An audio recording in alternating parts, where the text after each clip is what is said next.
masisira talaga ang diet mo dahil sa ulam na ito.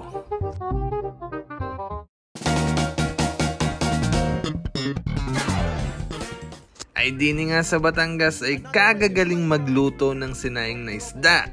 Kahit kalahating kilo lang na isda ay madidiskartehan na yan. Wow. Bubudburan ng asin at mamasahe-masahihin. Kasarap ng buhay ng tulingang aray.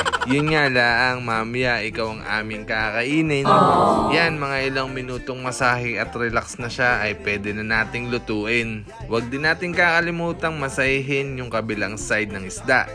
At pagkatapos niyan, yun na, ipe-prepare na natin ng pagluluto. Dahon ng saging sa ilalim ng kawali. Huwag niyong papawalaan ng bawang at luya. At pagkatapos niyan, pwede na nating ihiga ang ating isda. Kada layer, lagyan natin ng bawang at luya. Ay talaga namang napakasarap nito kapag luto na. Sige, magpatong-patong na kayo dyan para kayo hindi lamigin. Alam nyo ba ang kulang dito guys? Lalagyan sana namin to ng taba ng baboy kasi wala kaming mabilhan. Pero pwede na naman kahit luya at bawang lang. Sa lugar nyo ba ay naglalagay din kayo ng taba ng baboy? Makikicomment nga guys para malaman din namin ang style ng pagluluto nyo ng sinaing na isda.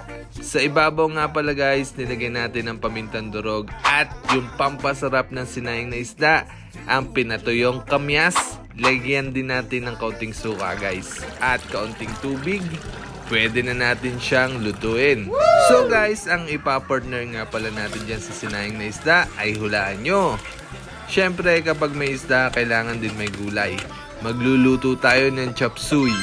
Kaya guys, anong pinapartner nyo sa sinaing na isda? I-comment nyo nga din guys para magkaroon kami ng idea sa susunod naming lutuin kapag may niluto ulit kaming isda. Ito naman chop suey ay napakadali lang lutuin. Ang gulay na ginagamit karaniwan dito ay bagu beans, carrot at repolyo. Ilalagyan nito ng atay ng manok or pwede din naman yung pinakakarne ng manok. Sa loob ng 10 hanggang 15 minutes ay maluluto agad ang chop suey. Napakadali talaga ang lutuin ito. Naglagay din tayo dito ng Nor chicken at pag malapit ng maluto ang gulay, isusunod na natin yung ating bell pepper at pagkatapos nun, pwede nang iserve ang ating chop suey. Ayan mga pisan, luto na ang ating gulay at babalikan na natin ang ating isda.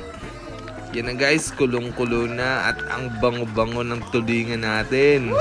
Dahil nga wala tayong taba ng baboy, nilagyan natin to ng kaunting mantika at kaunting kulo pa guys. Wow. Ayan na ang ating sinaing na tulingan. Nakakapaglaway naman to guys. So alam nyo na guys, ang susunod dito, syempre ang kainan. Sira na naman ang diet ko nito.